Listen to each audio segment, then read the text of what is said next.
415ers podcast coming at you 3 times a week. Odyssey Sports Podcast Network. I'm on social at eGittings10. Marc, you can find on social at Marc Grandy. Marc with a C, Grandy with an I. The 49ers in the NFC right now are in as good as a position as anyone. And a lot of it has to do with McCaffrey. It has to do with how Garoppolo's playing. It has to do with maybe the best defense in football right now, especially in second halves. But if you all right, like which team is the most dangerous to the 49ers in the NFC? Some people might say the Eagles. Some people, not Marc, would say the Vikings. Some people would say the Cowboys. Some people might say if Tampa Bay gets on a roll, they're dangerous. I don't know. If you go to any city in the country right now with a National Football League team, well, in the NFC, I should say, they will say the most dangerous team is the San Francisco 49ers. So right now they are in a great spot. 6-4, you may feel like they should have a better record. However, it's going to play out. They're right now in first place in the NFC via the tiebreaker. They are where they are supposed to be, which is determining their own destiny the rest of the regular season. The 49ers are the most dangerous team in football looking from an opponent's perspective. That is something that I don't know if I could have said at the beginning of this year. I had high hopes for them. I believe they'd make the playoffs. But if you asked me 10 weeks into the year, or 11, I guess, 11 weeks into the year, if the 49ers would be, the team that everyone is kind of, having nightmares about, Marc, I would have called you crazy after the first week.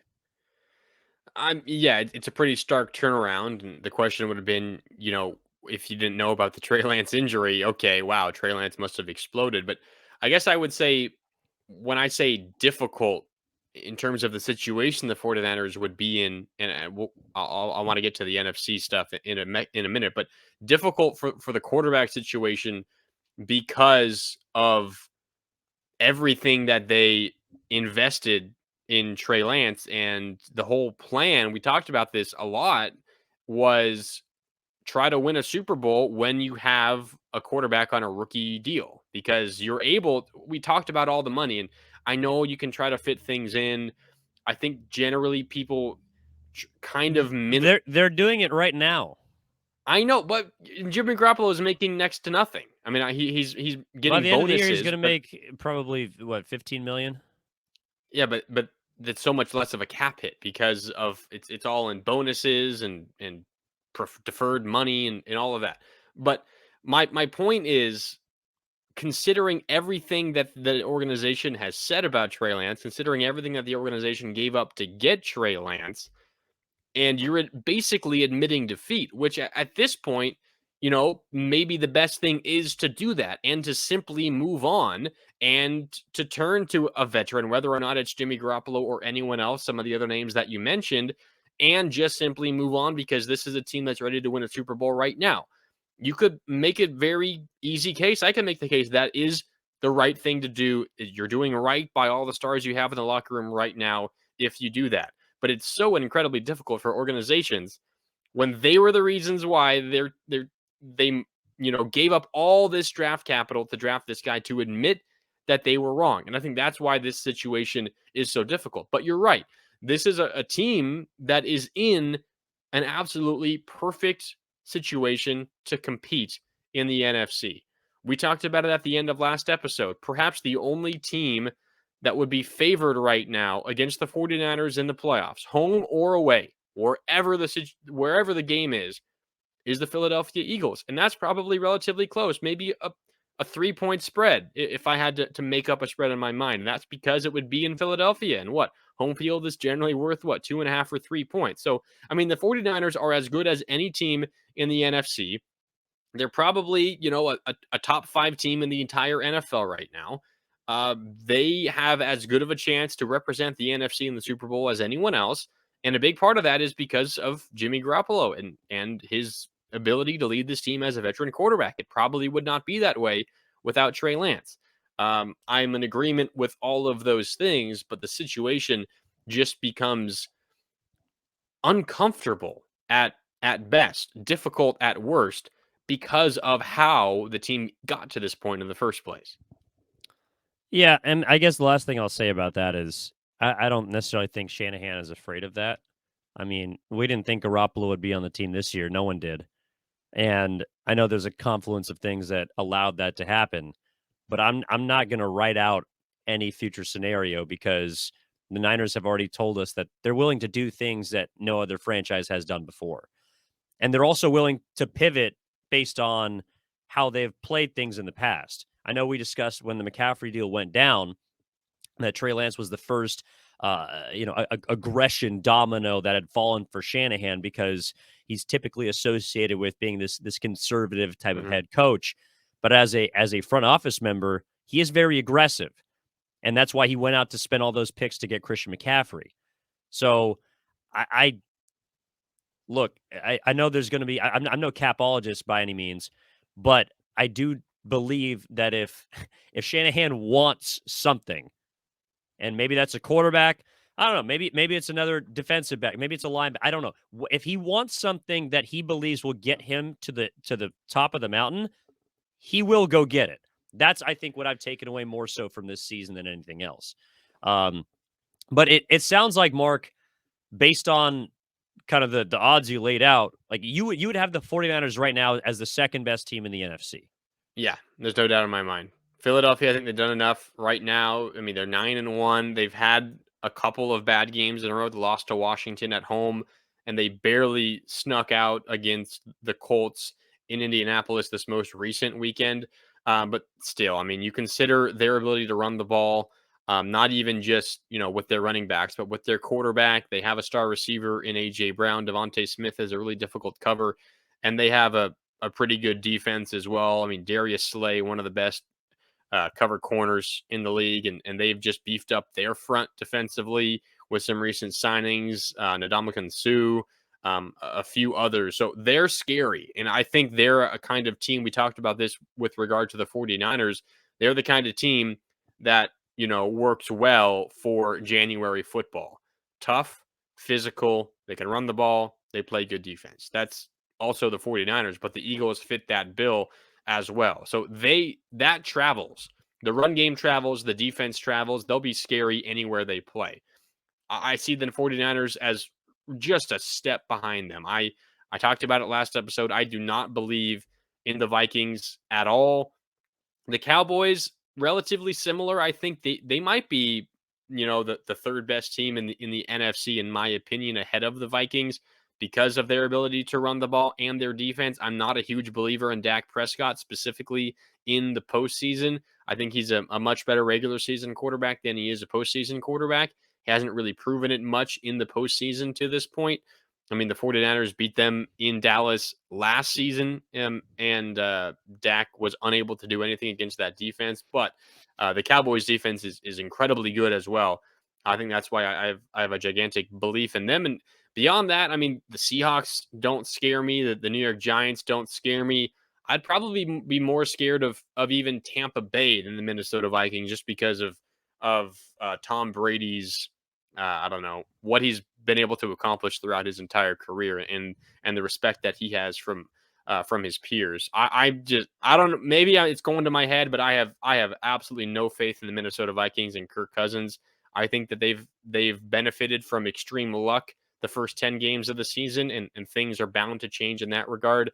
But I'd go Eagles, Niners, Cowboys, the top three in the NFC, and the Vikings aren't particularly close to any of those three. Wow. Okay. I would say it's better to be lucky than good. I would True. also True. say that right now, Mark, do you know the team with the best differential in the NFC? The Philadelphia Eagles. It is the Dallas Cowboys after their Mm. 37-point thumping of the Vikings. To me, I would have the Niners in the top three, but to me, they are neck and neck with the Vikings. And so I would go Philly as one. I would go Dallas as two. I would take Minnesota third. The reason being, and I know they have a negative point differential. I also don't think the Cowboys, with the best point differential, are the best team in the NFC. Mm. The 49ers have had, and this could change very quickly. And again, I pointed this out early in the episode. I believe that we will know more about the 49ers and where I see them officially maybe being a top two team in the NFC in the next 3 weeks because of their opponents. The Niners have had a bottom 5 schedule this year as far as strength of schedule. They have one of the top 5 easiest schedules so far this season. That changes the last remaining weeks of the year. They'll be somewhere in between. I think it's 10 and 15. So it gets a little bit tougher for them. The Vikings, even though, yes, they have been lucky, I just think they have better wins on their schedule. They've beaten the Dolphins on the road, who are a very good team. They have also beaten the Buffalo Bills on the road. I know that was a back-and-forth game, could have gone either way. The week before that, they beat the recently upstart Washington Commanders on the road, coming back from down 10 in the second half. Like, I do think they have more impressive victories on their schedule, 8-2 aside.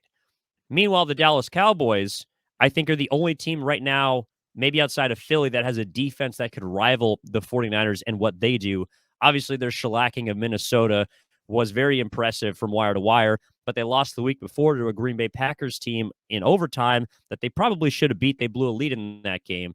So that, I mean, the Cowboys have also beaten the Commanders. They've also beaten the Giants, who are 7-3. To me, if there's going to be a fluky team in the NFC, it would be New York more so than Minnesota. And not to say that I think the Vikings, if they matched up head-to-head with the Niners, would have a distinct advantage. But I think it'd be a close game. And right now, the Vikings, to me, have shown they can win those close games more so than the Niners just because they've been in those positions more. So if I had to rank teams, it would be Eagles 1, Cowboys 2, Niners and Vikings 3rd. Interesting. I think the Vikings, you mentioned the Miami game. That was in the middle of Tua Tagovailoa's head injury. It was Teddy Bridgewater starting that game. That's a good win on the road, still against a quality team, but it's not nearly as good as it would be if Tua was the starting quarterback. And their other wins, Taylor Heinicke is certainly playing better for Washington, but even that win for Minnesota is against a backup quarterback. They beat Buffalo. That's the most impressive win of the year by my estimation. But still, the way it happened doesn't necessarily seem to. I don't know. What Give would you be the most confidence moving impressive Niners forward, win? What is the most impressive Niners win thus far? It's probably either the win again. You're right. They haven't had a very difficult schedule yet. It's either the one in Mexico City because it was complete and utter domination, or it's the one on the road against the Rams, in my opinion. Yeah, no, I'm with you. I would say it's against the Rams just because at least they had their starting quarterback. But then again, we also have written the Rams off as a complete fraud this year. True. So again, like I'll have a better idea, I think, of these next 3 weeks where the 49ers are for me being potentially a top 2 team. They have a top 2, even top tier, top 1 potential for this conference, but they need to prove it to me a little bit more. That's the only thing that stops me is their schedule at this point, Mark. So I do think that's what we're going to take a look at moving ahead. We'll have a preview episode coming up for you on Friday against the Saints. Any final words, Mark? You look like you're in thought there. I'm just looking at the Thanksgiving slate. You got Bills, Lions, Giants, Cowboys, Patriots, Vikings. The clear rooting interest for 49er fans, I would imagine, is root for the Patriots to knock off the Vikings on Thanksgiving. That would get the Niners close to a potential second seed, so that's big. And then the other one, interestingly enough, is Giants, Cowboys. If you are confident that the Niners will be the 3 seed, you should probably root for the Cowboys because that would push the Cowboys further away from the 6, which is the matchup with the 3 seed. And, if the Cowboys are the 5, it's unlikely that they win their division because they have the Eagles in it. Cowboys are likely slotted in at the 5th spot, which means the 4th division winner, likely the Buccaneers, would play them first. So potentially root for the Cowboys, which seems a little gross to do, but I think it's probably best if you are more scared of the Cowboys than the Giants or the Seahawks, which I think most people are. So root for the Patriots, root for the Cowboys. Feels kind of disgusting, but I think it's probably the best way to do it. That said, I think the Vikings win coming off their embarrassment against Dallas. I think the Cowboys take care of business at home against the Giants. And I'll just go ahead and say it. I think the Detroit Lions win at home against the Bills. Oh, hey, it's the second straight game for the Bills in Detroit. How about that? That's right. Forgot about that. Yeah, they have not fared so well there thus far. But Yeah, I don't know. I think Detroit's on a roll right now. I don't know. They'll light it up and maybe come away with like a 35-32 Wow. win Hot or take. something like that. Yeah, you heard it here first in case that happens. And if they get blown out, then you can remind me on Monday If or they on get blown Friday. out, we'll just delete this episode from the archives. You'll be Yeah, we'll fine. just delete the last 2.5 minutes there. We'll edit this thing out. All right, Mark. In that case, I'll talk to you on Friday. Enjoy your Thanksgiving. Happy Turkey Day to the fam, and appreciate you, man. You too. Talk to you on Friday, Evan. Alrighty, everyone. This has been the 415ers. We'll talk to you on Friday for Saints and 49ers coming up this weekend. In the meantime, enjoy your Thanksgiving, and we'll talk to you next time.